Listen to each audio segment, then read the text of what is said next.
భారతీయ Janata party అంచెలంచెలుగా ఎదిగి కేంద్రంలో అధికారంలోకి రావటమే కాదు దేశంలోని కీలక రాష్ట్రాల్లోనూ అధికారాన్ని సైతం కైవసం చేసుకుంటోంది. తెలంగాణలో అధికారాన్ని అందిపుచ్చుకోవాలని ప్రయత్నిస్తున్న వేళ ఆ పార్టీకి అధ్యక్షుడిగా ఓ కీలక నేతను నియమించింది. గట్టి పోటీని ఎదుర్కొని సత్తా చాటిన వకీల్ సాబ్ తన పనితీరుతో అందరినీ ఆకట్టుకుంటూ తెలంగాణ బీజేపీ అధ్యక్షులుగా ఎన్ రామచంద్రరావు గారు ఎంపికయ్యారు. అయితే తెలంగాణ కొత్త చీఫ్ బీజేపీ కొత్త చీఫ్ ఎన్ రామచంద్రరావు గారితో ఇప్పుడు స్పెషల్ ఇంటర్వ్యూ చేద్దాం. Sir, first of all congratulations sir. Thank you అమ్మా, థ్యాంక్ యూ వెరీ మచ్. ఎలా అంటే బీజేపీలోనే ఉన్నారు, బీజేపీ కొత్త అధ్యక్షుడిగా మీకు ఎలా రిసీవింగ్ ఎలా ఉంది? గ్రాండ్ వెల్కమ్ చెప్పారా? గ్రాండ్ వెల్కమ్ అనేది మీరు చూశారు. ఆ రోజు 5,000 మంది లోపల హాల్లో, 5,000 మంది బయట వేదా కన్వెన్షన్లో నేను నా అధ్యక్షత అనౌన్స్మెంట్ అప్పుడు కార్యకర్తల ఉత్సాహంతో వచ్చినటువంటి ఒక మనం అక్కడ ఈవెంట్ చూసాము. ప్రతిరోజు కార్యకర్తలు దూర దూర ప్రాంతాల నుంచి వచ్చి కలిసి మనని ఆశీర్వదించి కొంతమంది విష్ చేసి మా కలిసిపోతా ఉన్నారు. అందరూ హ్యాపీగా ఉన్నారా? అందరు హ్యాపీగా ఉన్నారు. మా రాకతో అందరు హ్యాపీగా ఉన్నారు. నేను వాళ్ళ దగ్గర కూడా నేను వెళ్ళొచ్చాను, వాళ్ళ దగ్గర మాట్లాడొచ్చాను. అందరు హ్యాపీగా. దీంట్లో ఒకటి ఉంటుందండి, అంటే మీరు అడిగారు కాబట్టి చెప్తాను. మీ ప్రశ్న ఏంటంటే చాలామంది అడిగారు కాబట్టి మీకు వచ్చింది వేరే వాళ్ళు అని అట్లేం ఉండదు. ఇప్పుడు వేరే వాళ్ళకి వచ్చింది అనుకోండి, నేను హ్యాపీగా ఉంటుండే, ఎందుకంటే పార్టీ నిర్ణయం అది. సో మా పార్టీ క్రమశిక్షణ పార్టీ, ఆ క్రమశిక్షణలో మీ అందరం కూడా ఉన్నాము. దానికి 10 మంది అడగవచ్చు, కానీ పోస్ట్ ఒకటే ఉంది కాబట్టి ఒకటికి ఇవ్వాలి. అంటే మహా ఉద్దండులు ఉన్నారు, అంటే పోటీలో చాలామంది ఉంటుండగా వై రామచంద్రరావు గారు మాత్రమే బీజేపీ అధిష్టాన చాయిస్ ఎందుకని? దాంట్లో 3-4 పాయింట్. అంటే నన్ను ఎన్నుకున్నందుకు మిగతా వాళ్ళు ఏదో తక్కువనని కాదు. వాళ్ళు నాకన్నా టాలెంటెడ్, వాళ్ళు నాకన్నా పెద్దోళ్ళు, వాళ్ళు నాకన్నా అనుభవజ్ఞులు. కానీ ఇప్పుడు అందరికీ ఎమ్మెల్యేలు ఉన్నాయి, ఎంపీలు ఉన్నాయి, వాళ్ళు ప్రజాక్షేత్రంలో ఉన్నారు, అక్కడ పనిచేయాలి. నేను ఇప్పుడు పార్టీ సంస్థగా పనిచేసేటటువంటి టైం నాకు ఉంది.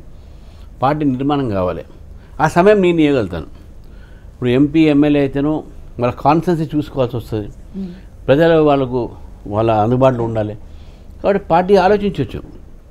రామచంద్రరావు అయితే గతంలో లీగల్ సెల్ కన్వీనర్ ఉండే, ఎమ్మెల్యేగా పోటీ చేశాడు, ఎంపీగా పోటీ చేశాడు, ఎమ్మెల్సీగా గెలిచాడు, ఎమ్మెల్సీగా అనుభవం ఉన్నది. పార్టీలో జనరల్ సెక్రటరీ ఉండే, స్పోక్స్ పర్సన్ ఉండే, యువమోర్చాలో పనిచేశాడు. ఇంత అపారమైనటువంటి అనుభవం అయితే ఉందో నాకు. ఆ అనుభవాన్ని ఈ విధంగా పార్టీ కోసం వాడదాము అనే ఆలోచన పార్టీకి ఉండొచ్చు. అంటే అసంతృప్తి, ఇప్పుడు రాజాసింగ్ ఇష్యూనే తీసుకుందాం మనం. రాజాసింగ్ గారు ఎందుకు పార్టీ నుంచి రాజీనామా చేసి వెళ్ళిపోయారు? మిమ్మల్ని అధ్యక్షులుగా అనౌన్స్ చేసిన వెంటనే ఆయన రాజీనామా చేస్తున్నట్టు అనౌన్స్ చేశారు, ఎందుకని? ఎప్పుడో ఒక మనిషి ఎందుకు అట్లా బిహేవ్ చేస్తాడో ఎవరికి తెలియదు కదా. ఇప్పుడు అదే ఆ ఇష్యూ ఏదుందో అది మా అధిష్టానం దగ్గర ఉన్నది. అధిష్టానం ఒక నిర్ణయం తీసుకున్నది. ఆ నిర్ణయం ప్రకారము ఎవరైనా నడుచుకోవాలి. సో ఎందుకు చేశారు, ఎవరు చేశారు, ఎవరు మనసులో ఏముందని మనకు తెలియదు కదా. అది దానికి మనకు సంబంధం లేదు. కానీ ఏది ఉన్నప్పుడు కూడా పార్టీ క్రమశిక్షణ పార్టీ. ఎవరైనా క్రమశిక్షణ ఆ పరిమితిలో ఉండాల్సిన అవసరం ఉంది. ఎవరైనా పార్టీ కన్నా నేను పెద్ద, నేనే పెద్ద పార్టీలో, నా వల్లనే పార్టీ పెరిగింది అనేటటువంటి ఎవరైనా ఆలోచన ఉంటే అది పొరపాటైన ఆలోచన. అంటే మీరు అన్నట్టు డిసిప్లినరీ యాక్షన్ తీసుకోవచ్చు రాజాసింగ్ గారి మీద. నాకు తెలిసినంత వరకు 2018లో ఒకే ఒక్క ఎమ్మెల్యే గెలిచారు రాజాసింగ్ గారు. అసెంబ్లీలో బీజేపీ తరఫున గళం వినిపించిన నాయకుల్లో రాజాసింగ్ గారు ఒకరు. అలాంటి రాజాసింగ్ గారిని అంటే ఇప్పుడు ఓల్డ్ సిటీలో కానీ అంటే తన స్వరం గట్టిగా వినిపించిన నేత, అలాంటి నాయకుల్ని వదులుకోవటంలో అంటే అర్థం ఏంటి? ఇప్పుడు ఏదన్నా అది అధిష్టాన నిర్ణయం. అధిష్టానం ఎందుకు నిర్ణయం తీసుకుంది వాళ్ళు మాకు చెప్పరు. వారికి ఉన్నటువంటి ఒక సమాచారం ప్రకారం వారు తీసుకున్న నిర్ణయం అది, నేను తీసుకున్న నిర్ణయం కాదు. కాబట్టి అది అధిష్టాన నిర్ణయం కాబట్టి దాని మీద నేను కామెంట్ చేయలేను. అంటే రాజీనామాని అంత తొందరగా నడ్డా గారు యాక్సెప్ట్ చేసేయటం అన్నది మనం ఎలా చూడాలి? సరే సార్, ఇవన్నీ పక్కన పెడితే మిమ్మల్ని అధ్యక్షులుగా అనౌన్స్ చేసిన వెంటనే ఆయన రాజీనామాను ప్రకటించారు. ఈలోపు మీరు అధ్యక్ష పదవిలో ఏమన్నా వెళ్ళి బుజ్జగించడానికి ట్రై చేశారా రాజాసింగ్ గారిని? ఇప్పుడు నేను అధ్యక్షుడిగా అనౌన్స్ అయిన తర్వాత నేను చాలామందితో మాట్లాడాను, అందరితో మాట్లాడాను. ఎవరెవరైతే నాకు ఫోన్కు రెస్పాన్స్ ఇచ్చారో, నా పిఏ ఫోన్కి చేశారో, నేను అందరు ఎమ్మెల్యేస్కు, అందరు ఎంపీస్కు మాట్లాడాను. అందరూ నాకు మంచి రెస్పాన్స్ ఇచ్చారు. కొంతమంది కొన్ని వ్యక్తిగత కారణాలు రాలేకపోవచ్చు, అక్కడ వాళ్ళు ఎవరైతే అవైలబుల్లో వాళ్ళతో మాట్లాడాం, అవైలబుల్ లేని వాళ్ళతో నేను మాట్లాడలేకపోయాను. కానీ అందరినీ ఫోన్ చేశాను, ఈవెన్ ఆయన కూడా నేను ఫోన్ చేశాను. ధర్మపురి అరవింద్ గారు కానీ, లేకపోతే బండి సంజయ్ గారు కానీ, లేకపోతే డికే అరుణ గారు కానీ, ఈవెన్ రఘునందన్ రావు, అలాంటి వాళ్ళందరూ ఎక్స్పెక్ట్ చేశారు ఈ పదవిని. అంటే వాళ్ళందరూ మీతో ఇప్పుడు సన్నిహితంగానే ఉన్నారా? ఇప్పుడు మొన్ననే రఘునందరావు నేను ఒక 50 మంది పార్టీలు చేర్పించుకున్నాం. మీ దగ్గర కూడా ఈవెంట్ కవర్ అయింది. డికే అరుణ గారు నిన్న వారి యొక్క పార్లమెంట్లో నుంచి దాదాపు 100 మంది తీసుకొచ్చి నాకు పార్టీ ఆఫీస్లో సన్మానం చేశారు నిన్ననే. అరవింద్ గారు నాకు మంచి మిత్రుడు, పార్టీలో పోస్ట్ అడిగితే అడిగినొచ్చు. వారు వాళ్ళ కుటుంబం కూడా నాకు మంచి దగ్గర, వాళ్ళ ఫాదర్ కూడా నాకు బాగా దగ్గర. వాళ్ళు కాంగ్రెస్ ఉన్నప్పుడు కూడా పెద్ద మనిషి. You all have respect for his contribution to the Telangana society. తర్వాత మీరు ఇంకా అరుణ గారి పేరు, ధర్మపురి గారు, ఈటల గారి పేరు, ఈటల ఉన్న మంచి ఫ్రెండ్, ఈటల ఫ్యామిలీ ఫ్రెండ్ మాకు. ఈటల బ్రదర్ మా ఇంట్లోనే ఉంటాడు ఎక్కువ, మా ఫాదర్ ఉన్నప్పుడు దగ్గర. ఆల్మోస్ట్ ఈటల రాజేందర్ గారే ఫిక్స్ ఫిక్స్ ఫిక్స్ అన్న వేలో వచ్చిన తర్వాత, అంటే కేవలం లెఫ్ట్ భావజాలం ఉంది అని మాత్రమే ఈటల గారిని మీరు పక్కన పెట్టారా? మేము కాదు కదా, లెఫ్ట్ భావజాలం ఉంది అని అంత డిస్క్రిమినేట్ చేశారా ఈటల గారిని మీరు? అట్లా ఉండదండి. మన ఒకసారి పార్టీలో చేరిన తర్వాత లెఫ్ట్ రైట్ ఏం లేదు, పార్టీ బీజేపీయే. ఇప్పుడు పార్టీలో వచ్చిన తర్వాత లెఫ్ట్ రైట్ అని ఏమి ఉండదు.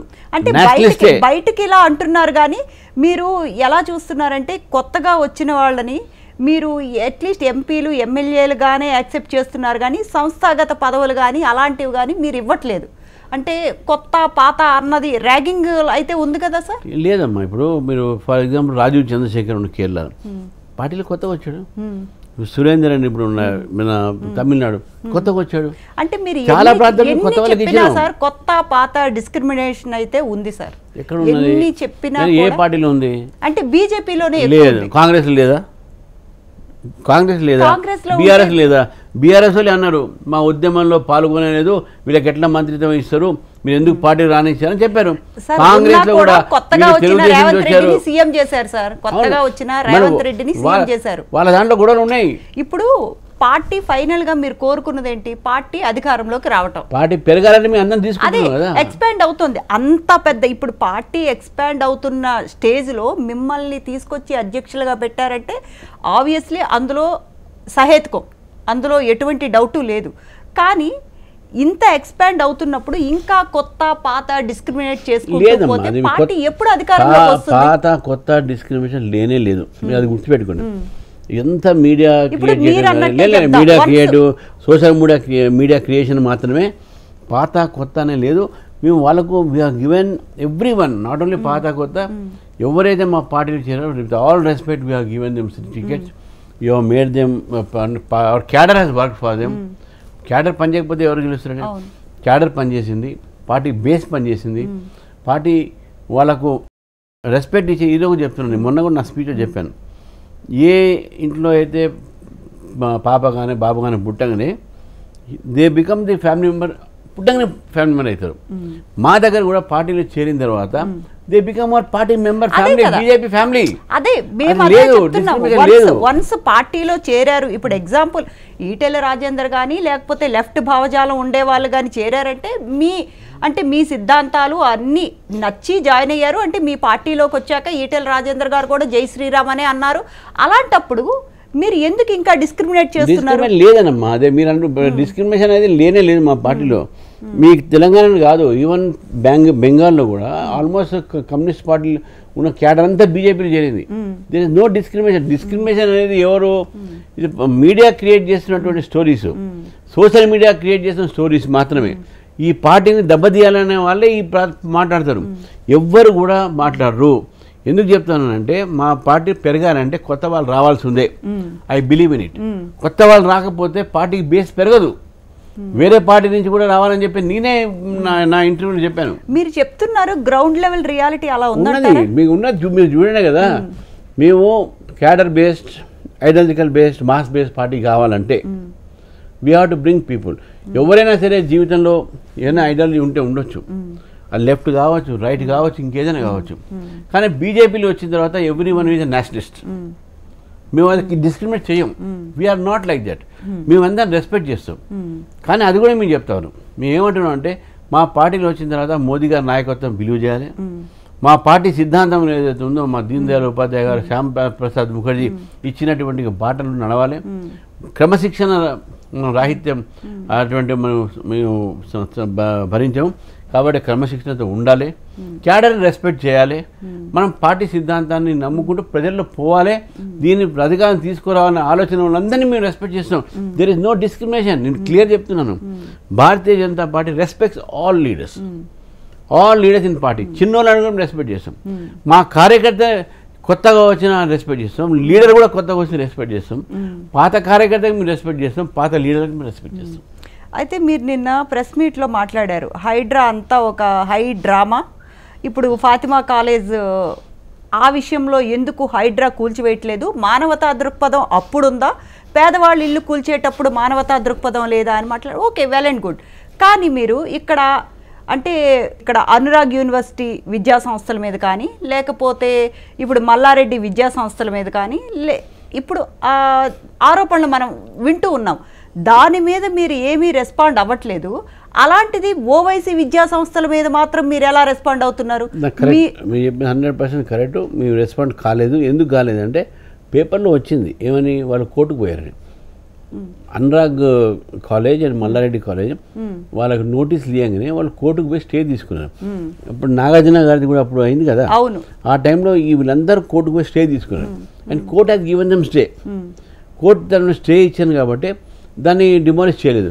బట్ ఫాతిమాకి స్టే లేదు. ఫాతిమా ఓన్లీ పొలిటికల్ సపోర్ట్తోని, కాంగ్రెస్ గవర్నమెంట్ సపోర్ట్తోని అది కూలగొట్టేట్లేదు. దానికి అంతకుముందు మన హైడ్రా కమిషనర్ గారు ఏమన్నారు, మేము ఎగ్జామ్ నడుస్తుంది, పిల్లలు ఉన్నారు, మేము తర్వాత దాని సంగతి చూస్తున్నారు. ఇప్పుడు ఏమంటున్నారు, వాళ్ళు ఫ్రీగా ఎడ్యుకేషన్ ఇస్తారు కాబట్టి మానవతా కోణంతో ఫ్రీగా ఎడ్యుకేషన్ ఇస్తారు. బట్ దట్ ఈస్ హైడ్రా వయలేషనే కదా. నేను హైడ్రా వయలేషన్ అంత పెద్ద ఇన్స్టిట్యూషన్ వయలేషన్ చేస్తే కింద ఒక 100 గజాల్లో లోన్ తీసుకొని ఇల్లు కట్టుకొని ఒక రోజులో గృహప్రవేశం చేసుకుంటే ఆ నెక్స్ట్ డే కూలగొట్టినటువంటి అది మానవతా కోణమని నేను అనేది. అది సూసైడ్ చేసుకున్నారు ఇల్లు కట్టుకున్న వాళ్ళు. మళ్ళీ ఆ ఫాతిమా కాలేజ్, మేము ఫాతిమా కాలేజ్ కూలగొట్టాలి, మీరేం చేస్తున్నారు, బీదవాళ్ళ ఇల్లు కూలగొడుతున్నారు. అది ఎందుకు కూలగొట్టి మేము ప్రశ్నిస్తున్నాం. అది ఆ వయలేషన్ ఉంది. వాళ్ళ కోర్టు కూడా స్టే తీసుకోలేదు. ఎంత ధైర్యం అంటే కోర్టు గీట ఏం కాదు, నా ప్రభుత్వం నాది, ఈ ప్రభుత్వం సపోర్ట్ చేస్తుంది, వాళ్ళు ఏం చేయలేరు మమ్మల్ని అంటే వాళ్ళు వీళ్ళు భయపడి కూలగొట్టట్లేదు. మానవతా కోణం కాదు.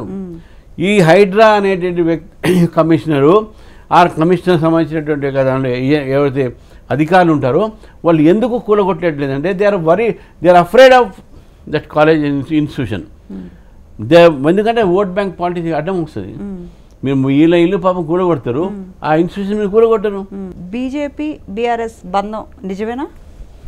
అంటే కవిత చెప్పినట్టు నిజంగానే కవిత గారు లిక్కర్ స్కామ్ కేసులో ఢిల్లీలో జైల్లో ఉండేటప్పుడు నిజంగానే ఆ ప్రతిపాదన తెచ్చారా? అంటే బీజేపీ వెళ్ళి బీఆర్ఎస్ని విలీనం చేయమని అడిగిందా? నేను ఇంతకుముందు చెప్పాను, ఈ కథలన్నీ సృష్టించేవాళ్ళు సినిమా కథలు రాసిన బాగుంటుంది, రాజకీయ కథలు రాయకండి. ఎందుకంటే నేను చెప్పాను, కవిత గారు కానీ ఎవరైనా కానీ they are not political pundit. వాళ్ళు చెప్పంగానే అదేనా is it an authority? She not political pundit. ఆమె చెప్పిందంతా కరెక్టేనా? తర్వాత గమ్మత్ ఏంటంటే ఆమె చెప్పింది ఎందుకు వాల్యూ ఇస్తున్నారు? We should not discuss on what is she. అంటే ఆమె ఒక తండ్రికి ఇంట్లో ఉండి కూడా లెటర్ రాస్తుంది. లిక్కర్ స్కామ్లో జైలుకు పోయినంత మాత్రాన అవే investigating agency, why should she blame BJP? ఆ బ్లేమ్ బీజేపీ ఎందుకు చేస్తుంది? బీజేపీ మీద కోపం అంటే వేరే రకంగా మీరు క్రిటిసైజ్ చేయండి, కానీ ఈ రకమైన స్టోరీస్ ఎక్కడ అర్థం కావట్లేదు సార్. ఆమె బీజేపీలో విలీనం చేస్తాను అని నేను జైల్లో ఉండేటప్పుడు ప్రతిపాదన వస్తే నేను వద్దు అన్నారు. అలాంటిది ఆర్ కృష్ణయ్య గారు, కవిత గారు సెంట్రల్ మినిస్టర్ అత్తవాలేని కలిశారు. అంటే బీజేపీకి దగ్గర అవటానికే కలిశారు అంటే ఏం మాట్లాడుతున్నారు ఏంటి అన్నది నాకు వాళ్ళు కలిసి నాకే తెలియదు, ఎందుకు కలిసారో కూడా నాకు తెలియదు. ఏదైనప్పుడు కూడా రాజకీయ నాయకులు ఏదంటో వాస్తవాలు ప్రజలకు చెప్పాలి. ఎలా తెలియకుండా ఉంటుంది సార్? వాస్తవం నాకు తెలియదు, నేను చూడలేదు కూడా. ఆర్కిస్టే నా మంచి మిత్రుడు అత్వాలే గారు మా మినిస్టరు, వారు వీళ్ళిద్దరు కలిసిపోయినట్టు దాన్ని నాకు తెలియదు. నేనేమంటున్నా అంటే ఇవన్నీ స్టోరీస్, ఇవన్నీ పొలిటికల్ స్టోరీస్, దానికి ఒక బేసిస్ లేదు. కానీ కాంగ్రెస్ బీఆర్ఎస్ కలిసిందనే ఒక స్టోరీస్ ఉన్నాయి, కాదు కరెక్టే వాస్తవాలు ఉన్నాయి, మా దగ్గర ప్రూఫ్ ఉంది. ఇప్పుడు స్టాలిన్ గారు ఉన్నారు, వారు ఇద్దరిని పిలిచారు. ఎందుకు పిలిచారు? బీజేపీని వ్యతిరేకించని పిలిచారు. ఇద్దరు పోయింది కదా ఊపుకుంటూ. దాని అర్థమైంది ఇద్దరు ఒకటే కదా. మళ్ళీ ఇట్లా ఎన్నో ఇన్సిడెంట్స్ ఉన్నాయి, ఒక కాదు రెండు కాదు. కేసీఆర్ గారు ఎన్డీటీవీ ఒక ఇంటర్వ్యూలో I would rather prefer Congress party if necessary but I will not go with BJP అన్నాడు. ఆయన కాంగ్రెస్ పార్టీ సపోర్ట్ చేస్తాను కేసీఆర్ గారే, ఎవరో కాదు కేసీఆర్ గారు చెప్పారు. కేసీఆర్ గారు అదేవిధంగా బీఆర్ఎస్ పార్టీ కానీ కాంగ్రెస్ పార్టీ కానీ వాళ్ళిద్దరు కూడా బీజేపీ యొక్క పెరుగుదలతో భయపడతా ఉన్నారు. They are worried about BJP growth. కాబట్టి వాళ్ళిద్దరు ఏంటంటే షాడో బాక్సింగ్ అంటే నేను కొట్టినట్టు నేను చేస్తా, నువ్వు ఏడ్చినట్టు చేయని చెప్పేసి. సో కాబట్టి దిస్ ఇస్ నథింగ్. ఈ విధంగా ఏదైతుందో ఈ స్టోరీస్ ఏతున్నాయో ఇవన్నీ కూడా బేబునియాద్ అంటారు హిందీలో, దానికి నిరాధారమైనటువంటి ఒక కథనకి. మీ పార్టీలో కూడా వర్గపోరు నడుస్తుందా సార్? వర్గపోరు అనేది మా పార్టీలో ఉండదండి. భేదాభిప్రాయాలు ఉంటే ఉండొచ్చు, ఏది విధానాల మీద. ఒకటి అనవచ్చు ఏమని ఈ ప్రోగ్రామ్ చేసాము, లేదు మనం పెద్ద మీటింగ్ పెడదాం అంటారు. ఇటువంటి ఒక భేదాభిప్రాయాలు ఉంటే ఉండొచ్చు, కానీ వర్గపోరు లేదు. ఏ వర్గం అయింది? ఇప్పుడు నాదంతా కార్యకర్తల వర్గమే, నాదంతా పార్టీ వర్గమే. పార్టీలో వర్గపోరు లేదు. తెలంగాణలో ఎక్కడ చూసినా బీసీ నినాదం ఎత్తుకుంటున్నారు. ఇప్పుడు స్థానిక సంస్థల ఎన్నికలు వస్తున్న నేపథ్యంలో బీసీ నినాదం ఎత్తుకొని 42% బీసీలకు రిజర్వేషన్ ఒకటే హోరెత్తిస్తున్న వేళ మిమ్మల్ని తెలంగాణ బీజేపీ అధ్యక్షుడిగా ఒక అగ్రవర్ణానికి చెందిన నాయకుడిని ఎంపిక చేయటం అంటే బీజేపీ స్ట్రాటజీ ఏమనుకోవచ్చు సార్? ఇప్పుడు ఒక్క పోస్టు ఒక అగ్రవర్ణానికి ఇస్తే అది ఎక్కడైతుంది? మిగతా 100 పోస్టులు ఉన్నాయి మాకు. అది చాలా మందికి అన్ని సామాజిక కోణంతో మేము ఆలోచించి ఇస్తాం కదా. ఒక పోస్టు అన్ని కులాలకు ఇవ్వాలి కదా, అన్ని సమన్యాయం చేయాలి కదా. ఒక పోస్టు మాత్రమే కదా ఇచ్చింది. 100 పోస్టులు ఉన్నాయి. ఆ 100 పోస్టులు మేము చాలా మా బీసీఏ పిఎం, మా PM BC, 29 cabinet ministers BC, highest number of BCs బీజేపీలో ఉన్నారు ఎమ్మెల్యేస్.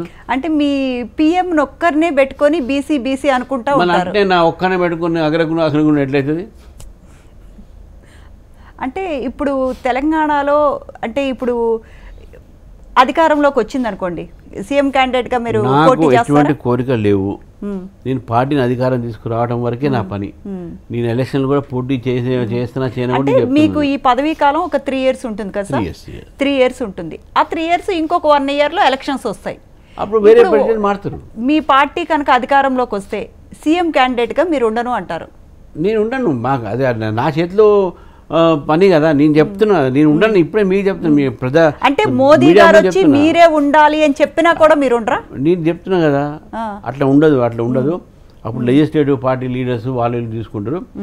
నేను మాత్రం పార్టీని అధికార దిశలో పనిచేసేట్టు అందరూ కలిసి పనిచేసుకొని పోవాలి అనే ఆలోచనతో అందరినీ ముందుకు తీసుకుపోయి మనం ఈ విధంగా ఎట్లా రావాలి అధికారం అని చెప్పి కలిసి మెట్టుగా ఒక సమగ్ర నాయకత్వం ముందుకు పోవాలనే ఆలోచన నాకుంది.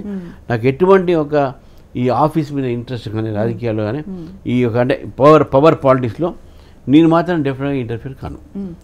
రోహిత్ వేముల గారి ఆత్మహత్యకు మీరే కారణమని భట్టి విక్రమార్క గారు ఢిల్లీలో ఒక మీటింగ్లో ఆరోపించారు. రామచంద్రరావు గారు కారణం అని క్లియర్గా చెప్పారు. దళిత వ్యతిరేకి, ఆదివాసీ వ్యతిరేకి, అలాంటి ఆయన్ని అధ్యక్షుడిగా బీజేపీ ఎలా నియమించింది అని అడిగారు. దళిత ఎవరు ఇక్కడ? దళిత వ్యతిరేకి దళిత ఎవరు అసలు ఫస్ట్ దీంట్లో? రోహిత్ వేముల కాదా? ఎందుకైతాడు? వడ్డేర కమ్యూనిటీ అనా? నేను చెప్పింది కాదు, గవర్నమెంట్ ఇచ్చినటువంటి ఒక దస్తావేజు, కలెక్టర్ ఇచ్చిన దస్తావేజు. నేను చెప్పలేదు దళిత ఎవరు ఇక్కడ. తర్వాత సూసైడ్ దళిత అనేది ఒక పుకారు మాత్రమే అంటారు. పుకారు కాదు, ఇది రాజకీయం. రాహుల్ గాంధీకి తలకాయలు ఏమన్నా లేక మాట్లాడమని నేనేం చెప్తున్నా కదా మీకు. ఆ కేసులో ఆయన ఒక పాపం అంటే రోహిత్ వేముల మరణం పట్ల నాకు కూడా బాధ ఉన్నది. ఎందుకంటే ఒక మంచి స్టూడెంట్ ఆయన చనిపోవడం అనేది. దాని బ్యాక్గ్రౌండ్ మీరు వినాలి. ఎందుకంటే ఈ రోహిత్ వేముల సూసైడ్ నోట్ రాసిండ్రో చాలా మంచి ఒక మాటలు చెప్పుకుంటూ నాకు ఈ సమాజం మీద ఈ ఒక దీని మీద నాకు ఎందుకు ఆ ఫ్రస్ట్రేషన్, ఆ ఒక డిప్రెషన్ కనబడుతుంది బాబు. అట్లా ఉండకూడదు. విద్యార్థులకు అటువంటి ఒక డిప్రెషన్ రావద్దు. ఒకటి మీరు రెండో విషయం ఏంటంటే, మీరు సెంట్రల్ యూనివర్సిటీలో ఈయన పనిచేసేటువంటి సంస్థ అప్పుడు అక్కడ ఒక అఫ్జల్ గురువు అనేటటువంటి ఒక దేశద్రోహి ఆయనకు మరణశిక్ష పడితే ఆ ఒక ఫోటో పెట్టి నిన్ను చంపిన నీకు ఉరిశిక్ష వేసిన వాళ్ళు ఇంకా బతుకున్నారు, వాళ్ళ సంగతి చూస్తామని చెప్పి ఒక పోస్టర్ పెట్టారు. అఫ్జల్ తేరే కాతిల్ జిందా హై హమ్ శర్మిందా హై అని చెప్పి పెట్టారు. అఫ్జల్ గురు హమ్ శర్మిందా హై తేరే కాతిల్ జిందా హై అంటే నిన్ను ఉరిదీసినటువంటి ఒక అంటే ఉరిదీసింది ఎవరు? కోర్టు. ఈ మాటలు రాస్తే ఏబీవీపీ స్టూడెంట్ దాన్ని అఫ్జల్ గురు దేశద్రోహి, పార్లమెంట్ మీద అటాక్ చేసిండు, సుప్రీంకోర్టు కూడా అతనికి మరణశిక్ష ఇచ్చింది, మీరు ఎందుకు పెట్టిన పోస్టర్ తీసేమని చెప్తే గొడవైంది. అక్కడ గొడవైనప్పుడు ఈ సుశీల్ కుమార్ అనేటటువంటి ఏబీవీపీ వ్యక్తిని కొట్టారు. అతను హాస్పిటల్లో పడ్డారు. పడినప్పుడు నేను పోయి చూశాను ఆయన్ని. నేను పోయి యూనివర్సిటీ వైస్ ఛాన్సలర్ అడిగాను, ఏం వైస్ ఛాన్సలర్ బాబు నువ్వు, నీ ఒక యూనివర్సిటీలో దేశద్రోహి కార్యక్రమాలు జరుగుతున్నాయి, ఈ పోస్టర్ పెట్టుడు ఏంది, నువ్వు యాక్షన్ తీసుకోవాలి, పోలీస్ కేసు పెట్టినావా లేదా అని అడిగాం మనం. అంతవరకే. దాంట్లో ఈ అబ్బాయికి పాపం ఏం సంబంధం ఉంది? అంతేగాని తర్వాత ఇంకోటి సెకండ్ చాలా ఇంపార్టెంట్ అయినది, ఇదే ప్రభుత్వము ఆ కేసు క్లోజ్ చేసింది, ఫైనల్ రిపోర్ట్ ఫైల్ చేసింది. ఆ కేసు క్లోజ్ చేసింది, ఫైనల్ రిపోర్ట్ ఫైల్ చేసింది. మళ్ళీ ఎట్లా అంటారంటే డిప్యూటీ సీఎంగా ఉండి అంత బాధ్యత కలిగిన ఆఫీస్లో ఈ మాటలు మాట్లాడవచ్చా? మేము మళ్ళీ ఓపెన్ చేస్తాం. ఓపెన్ చేసినా మాట్లాడండి. డీనోవా ఇన్వెస్టిగేషన్ చేసి మళ్ళీ మాట్లాడండి. మీరు డీనోవా అంటే మళ్ళీ న్యూ ఇన్వెస్టిగేషన్. కానీ మీ గవర్నమెంటే ఇన్వెస్టిగేట్ చేసి, మీ పోలీసే ఇన్వెస్టిగేట్ చేసి ఫైనల్ రిపోర్ట్ వేస్తే మీరు ఎట్లా ఆరోపణ చేస్తారు నా మీద? ఇది చాలా పొరపాటైన ఆరోపణలు. ఆయన వెనక తీసుకోవాల్సిన అవసరం కూడా ఉన్నది. ఇంకోటి ఏంటంటే నేనంటే భయపడుతున్నారు కాంగ్రెస్ పార్టీ, అందుకనే ఇటువంటి స్టేట్మెంట్ ఇస్తున్నా మీద. మోడీ గారు రేవంత్ రెడ్డికి ఊరకొరకనే అంటే రేవంత్ రెడ్డికి రాహుల్ గాంధీ అపాయింట్మెంట్ దొరుకుతుందో లేదో కానీ మోడీ గారి అపాయింట్మెంట్ మాత్రం ఊరకొరకే దొరుకుతోంది. ఎందుకని? అది రాహుల్ గాంధీని అడగాలి, రే బాబు నీ సీఎం అపాయింట్మెంట్ ఇయ్యరావా అని చెప్పి. మోదీ గారు పిఎం, ఒక సీఎం అడిగితే ఇస్తారండి. అది అడ్మినిస్ట్రేటివ్ రిలేషన్స్. అశోక్ గెహ్లోట్ గారు ముఖ్యమంత్రి ఉన్నప్పుడు, వారు రాజస్థాన్లో ఉన్నప్పుడు వారు పదే పదే మోదీ గారిని కలిసేది. వాళ్ళ రాష్ట్రాలకు సంబంధించిన కొన్ని సమస్యలు పోతారు. తప్పేముందండి? ముఖ్యమంత్రి పిఎంని కలవకుండా పోతే పోయి బిల్ క్లింటన్ కలుస్తాడా? ఇంకోటి ఏంటంటే వెస్ట్ బెంగాల్ సీఎం ఉంది మమతా బెనర్జీ. ఈరోజు మీకు తెలుసు వెస్ట్ బెంగాల్లో భారతీయ జనతా పార్టీకు టీఎంసీకు ఎంత ఫియర్స్ఫుల్ ఫైట్ వాళ్ళు. కానీ ఢిల్లీ వచ్చినప్పుడల్లా మమతా బెనర్జీ గారు అమిత్ షాని కలుస్తుంది, ప్రైమ్ మినిస్టర్ కలుస్తుంది. ఇది అడ్మినిస్ట్రేటివ్ రిలేషన్స్. రాహుల్ గాంధీ గారు రేవంత్ రెడ్డికి ఇవ్వట్లేదంటే డెఫినెట్గా రాహుల్ గాంధీని అడగాలి, బాబు ఎందుకు మీ ముఖ్యమంత్రికి ఇవ్వట్లేదు అవమానపరచకంటే that is insult Telangana people. అంటే బయట మనకు ఎక్కువ వినిపిస్తున్న విమర్శలు ఏంటి అంటే కొంచెం మోడీ గారికి దగ్గర ఉంటున్నారు, కొంతమంది ఎమ్మెల్యేలు తీసుకొని కూడా రెడీగా వచ్చి అంటే మర్జ్ చేసే ప్రయత్నంలో ఉన్నారు ఎమ్మెల్యేలు తీసుకొచ్చి, అంటే ఇలాంటి విమర్శలు కూడా మన కవిత గారు చెప్పిన మాట నమ్మాలా? అసలు ఏంటి, ఏం జరుగుతోంది అంటే మోడీ గారు సెంటర్ లో ఉండి ఏం చేస్తున్నారు? నేనేమంటున్నానంటే ఈ కథానికం రాసిన అందరినీ కూడా ఒక స్టోరీ రైటింగ్ కాంపిటీషన్ పెట్టాలి. ఈ స్టోరీ రైటింగ్ కాంపిటీషన్ పెడితే నిజంగా వాళ్ళకి బెస్ట్ స్టోరీ రైటర్గా వీళ్ళకి అవార్డు ఇస్తాం. అంటే మీరు స్టోరీ రైటింగ్ అంటున్నారు, సోషల్ మీడియాలో ఇంకొక వార్త హల్చల్ చేస్తోంది, అంటే మీ వెనక సిబిఎన్ ఉన్నారు అని. అంటే అది విచ్చలవిడిగా ట్రోల్ చేస్తున్నారు. అంటే సిబిఎన్కి మీకు ఉండే రిలేషన్ మూలంగా ఏమైనా లాబింగ్ చేశారా సిబిఎన్ అక్కడికి వెళ్ళి మోదీ గారి దగ్గరికి? వారు ఆంధ్రప్రదేశ్ ముఖ్యమంత్రి, మాకు వారికి అక్కడ పొత్తున్నది.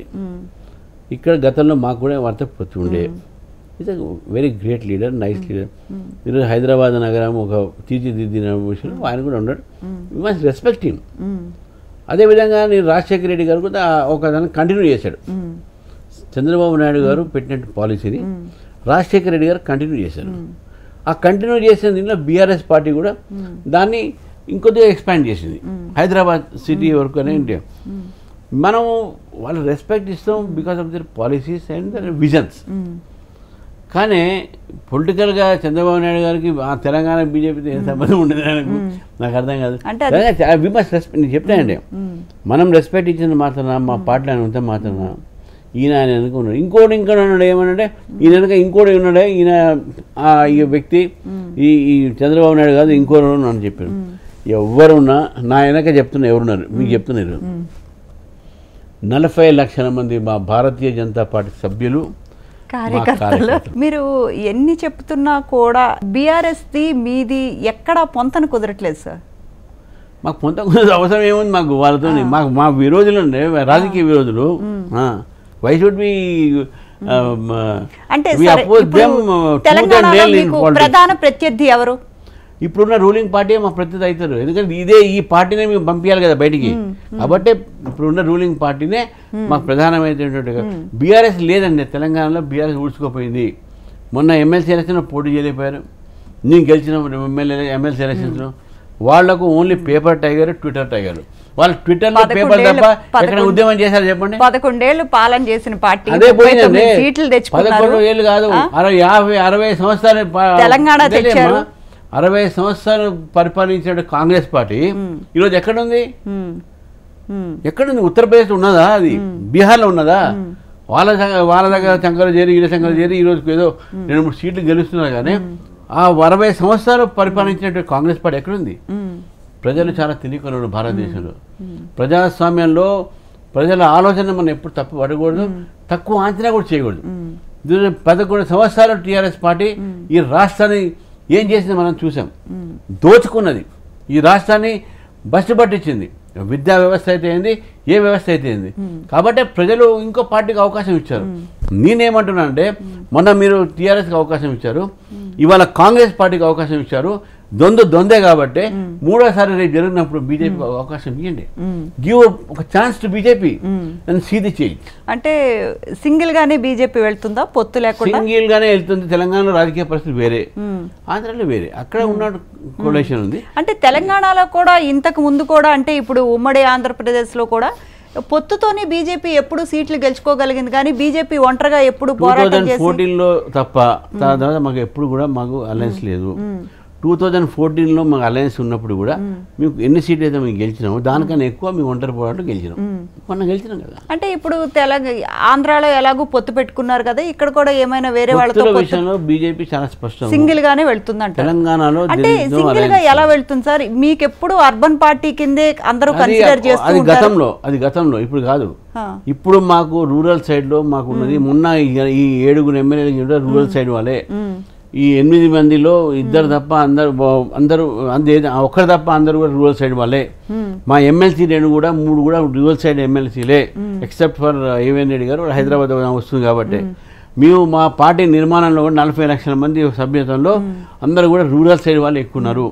మా బూత్ కమిటీస్ అయితే 28,000 పైచిలకు బూత్ కమిటీ అయితే ఉన్నాయో అది మొత్తం రూరల్ సైడే మాకు ఉంది.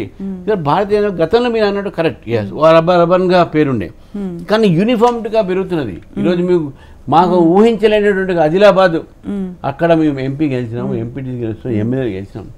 Very far remote tribal places అది. సో కాబట్టి పార్టీ గ్రోయింగ్. ఇప్పుడు జడ్పీ చైర్మన్స్ ఎన్ని గెలిచే అవకాశం ఉంటుంది సార్? అట్లా ఇప్పుడు ఎన్ని గెలుస్తాయి ఇప్పుడు మనం చెప్పడం కాదు, బట్ మ్యాక్సిమం సీట్ బీజేపీ గెలుస్తుంది.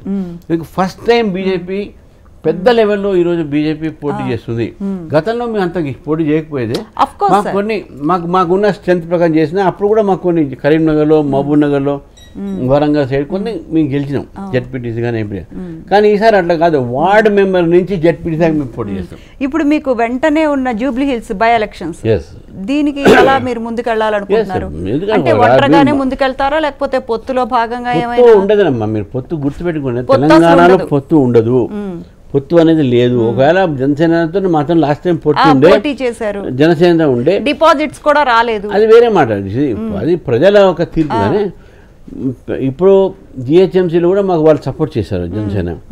అంతేగాని మాకు పొత్తు అనేది ఇప్పుడు కంటిన్యూషన్ ఉంటుందా అంటే జిహెచ్ఎంసీ అన్నారు కాబట్టి జిహెచ్ఎంసీలో కార్పొరేటర్లు ఒక 45 మంది గెలిచారు, 48 మంది గెలిచారు. మరి వాళ్ళలో ఎవరికైనా మీరు అంటే ఎంపీలు ఎమ్మెల్యేలుగా ఏమైనా అవకాశాలు ఇచ్చారా?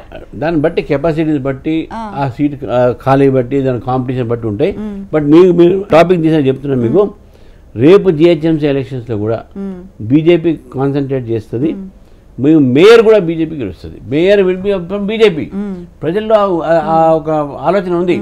ఎంఐఎం కాంగ్రెస్ మళ్ళీ ఇప్పుడు కలిసిపోయింది. గతంలో ఎంఐఎం టీఆర్ఎస్ కలిసింది. ఏంది ఎంఐఎం మనకు ఏంది మీద ఒంటి హైదరాబాద్ తల మీద ఈ ఎంఐఎం ఏం చేస్తున్నది, కాబట్టి ఈసారి బీజేపీని గెలిపిస్తామనే ప్రజల ఆలోచన ఉన్నది.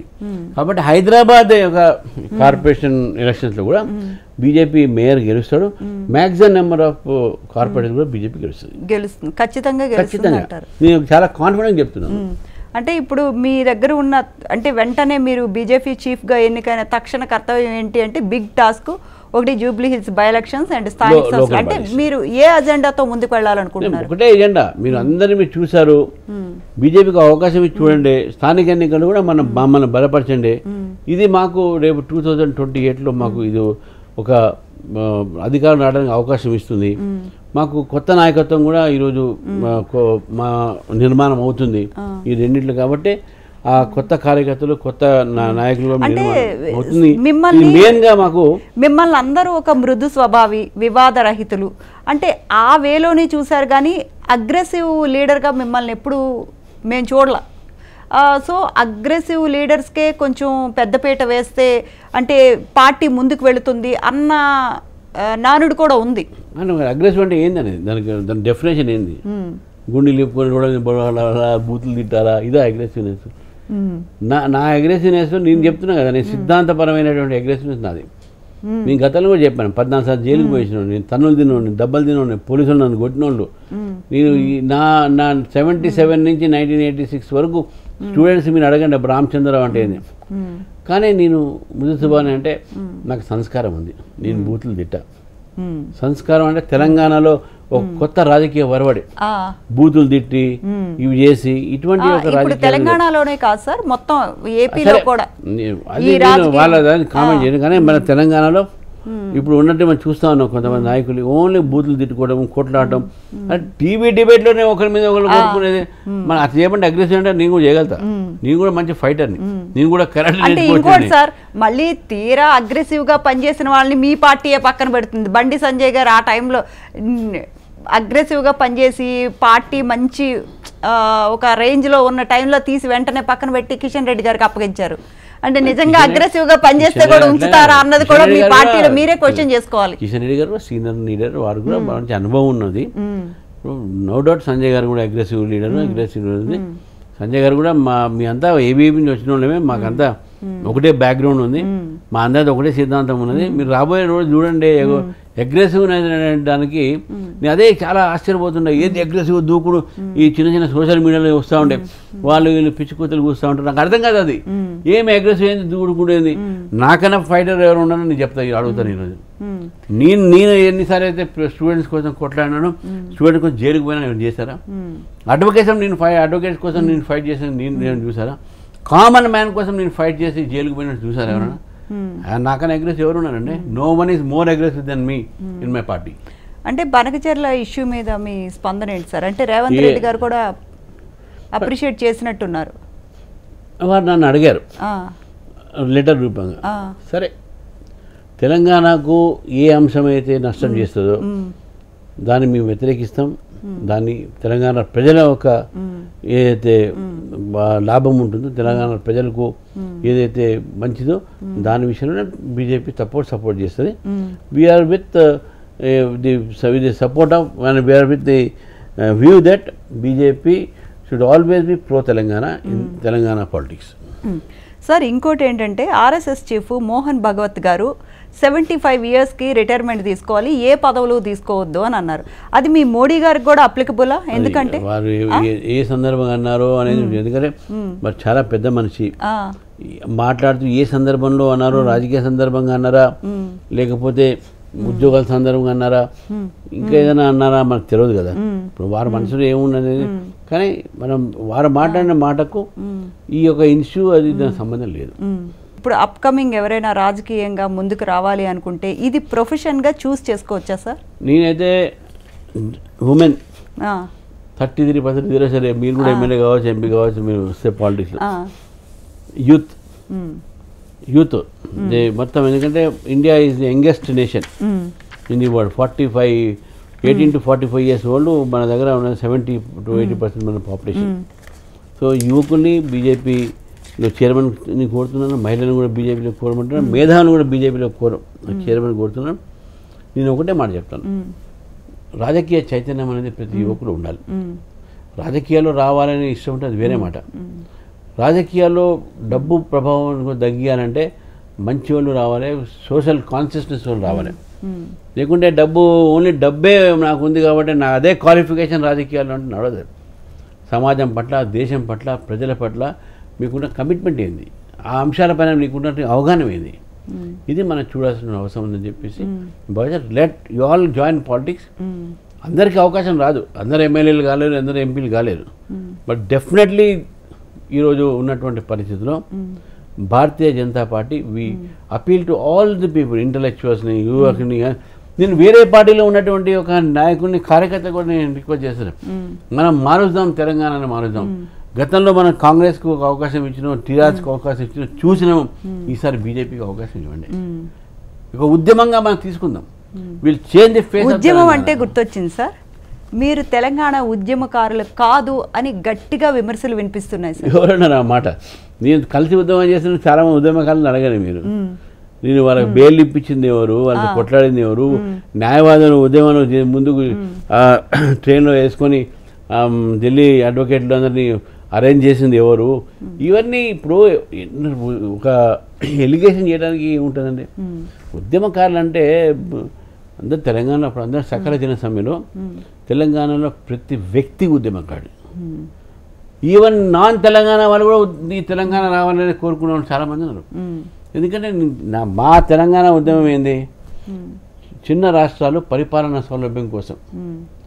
ఇక్కడ ఈ ప్రాంతం నుంచి వచ్చిన, ఆ ప్రాంతం నుంచి వచ్చిన అది కాదు. ఇక్కడ సన్స్ ఆఫ్ సాయిల్ థియరీ కాదు మాది. Hour theory is for better administrative purpose. A smaller unit is always required. అందుకనే ఆ పరిపాలన సౌలభ్యం కోసం, తెలంగాణ కోసం భారతీయ జనతా పార్టీ, భారతీయ జనసంఘం నుంచి మేము పోరాడుతున్నాం. భారతీయ జనతా పార్టీగా మేము పార్లమెంట్లో సపోర్ట్ చేసినాం, పార్లమెంట్ బిల్ మేము సపోర్ట్ చేసినాం. వెట్టింగ్ కూడా నేనే చేశాను అప్పుడు అరుణ్ జైట్లీ గారి దగ్గర కూర్చొని. సో కాబట్టి నేను ఇంకా చెప్పానంటే, పార్లమెంట్లో తెలంగాణ బిల్లు పెట్టినప్పుడు బీఆర్ఎస్ పార్టీ సంబంధించిన కేసీఆర్ గారు కానీ, విజయశాంతి గారు కానీ అటెండ్ కాలే. ఈరోజు తెలంగాణ నాయకులు అడగాలి వాళ్ళిద్దరిని, నేను ఎందుకు అటెండ్ కాలేదని. What made you not attend? We truly appreciate your time sir. మీ నాయకత్వంలో తెలంగాణలో బీజేపీ అధికారంలోకి రావాలని కోరుకుంటున్నాము. Once again congratulations sir. Thank you. ఇది తెలంగాణ బీజేపీ చీఫ్ రామచంద్రరావు గారితో special interview. Stay tune to HM TV.